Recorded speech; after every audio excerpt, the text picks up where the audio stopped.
Hi everyone, Repeat here from the Spontaneous Dungeon Master, and supposed to be going to work in a minute here, but I'm just really too excited to share the news that I've put together a toolbox, a compendium, a companion, a 39-page document that I've developed over the last year, more than a year, playtesting, refining, sometimes playing 2-3 times a week with this tool, with this aid. I'm calling it the Spontaneous Dungeon Master's Companion, and my hope is that it'll be just that, as it has been for me, my kind of little secret, my best friend. So it's available now on the Dungeon Masters Guild. There's a link in the description of this video. If you want to go, just get it now. It's a pay what you want kind of thing, so you can just enter zero, download it, get it now for free. If you want to come back and buy me a cup of coffee because you love it, great. If not, fine also. But if you want to pause this video and go get that now, I'll show you a little bit about what I recommend in terms of how you set it up, and give you a really quick overview of how to use it. Again, I've got just a few minutes here. So if you want to pause this video now, go to the link to DM's Guild, come right back, and I'll give you a little walkthrough of it. Okay, welcome back. So first thing to do is just get the PDF and print it out. It looks like this when it's printed out. 39 pages of all kinds of interesting tables, a lot of D100 tables. First thing I recommend is that you just start with a big old bulldog clip on it, and just start using it, checking it out, seeing what you like. That way, create some of your own tables, and I highly recommend this, and slot them in. Reorder things if you need to. Drop anything out that you don't find you're using. So play test it a little bit first, like this. Once you're happy with that, and even perhaps as you're kind of play testing it, another thing I recommend, you'll notice that there's no table of contents, there's no page numbers, because the way that I use this is I get these little tab type dividers, and basically put tab dividers in key places. So the first part of this is your kind of adventure ideas and your noun-based preparation and the 3-act structure. After that, I put a tab, and after that, I put the tab, and I call that towns or cities, right? So everything that you've got here, from city elements and encounters, all of this kind of stuff, you're going to want under that cities tab. The next tab I put in is between the city encounters and the NPC attributes. I'll put one called NPCs, and then there's a nice big section for generating different types of NPCs. And for role-playing them as well. Right? So all of those, you've got, 600 NPC names. When you get to the end of the bonds and secrets and relationships page, between that and the overland travel page, I put another tab.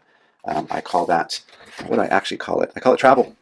Very original of me. And then there's tons of encounter tables there for you to go through all of those. Combat encounter complications, which is a lot of fun. Between the encounter complications and the 5-room dungeon ideas, I put another tab. I call that dungeons. And then you've got all kinds of, you've got some sample dungeon maps in here. And then the dungeon encounters, dungeon items that you might encounter, treasure and magic items, traps, all of that, and then the puzzles, riddles, etc. I let all of that live under the dungeons area. And then you got the sources page. This may be the most useful page of the whole document. This is where I got everything, right? And picked and chose and curated my own set of lists and tables that help me. But having it all in one place like this, I'll show you what it looks like fully bound. So what I recommend you do is get a comb binding. Comb binding kits are cheap. I ran out and got one as soon as I discovered DM's Guild.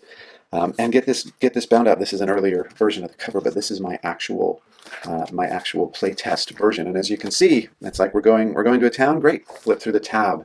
And people ask me, well, what are some taverns in the town? Well, here's some taverns. The Red-Eyed Owl to serve spicy chowder. The Sleeping Wraith that is filled with lute music.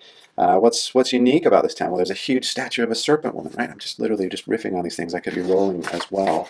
And then let's get into a city encounter with some chase complications. Let's have them go into a warehouse, and we're like, okay, well, settlements and buildings. There's a dartboard, and there's self-throwing darts in there. Kind of interesting, kind of weird.